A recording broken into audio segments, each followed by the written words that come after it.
Today, we are at New Concept Technology, trying to figure out what's so cool about manufacturing. This is our design wheel. We see this everywhere in our daily life, including in manufacturing. The benefits of automated products versus humans working on the assembly line. Other drawbacks to automation. So the benefits to it are, like I said, they don't call in sick. Yeah. But there are drawbacks to automation. So you have to have a support team behind that to help keep them running.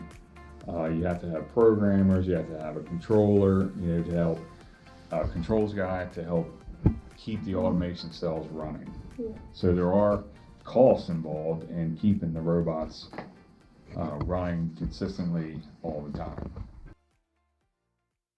What steps must you work through when working through this process of molding?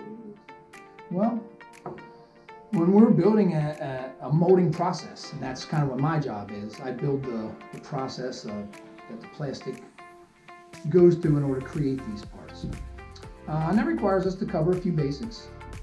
First, we have to gather information on the parts that we're going to be making down the road, the materials that are required for the job, dimensional aspects, part use considerations, and then also a list of potential challenges or problems that may come up down the road.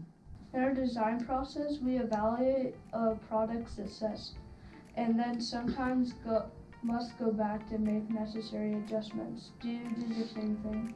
Oh yes, all the time. So whenever we are finding something that doesn't work as we plan, we go back, and it happens very often on our design process itself, where quality will validate every phase of the design and will tell the engineering team that this is not working as per our plan.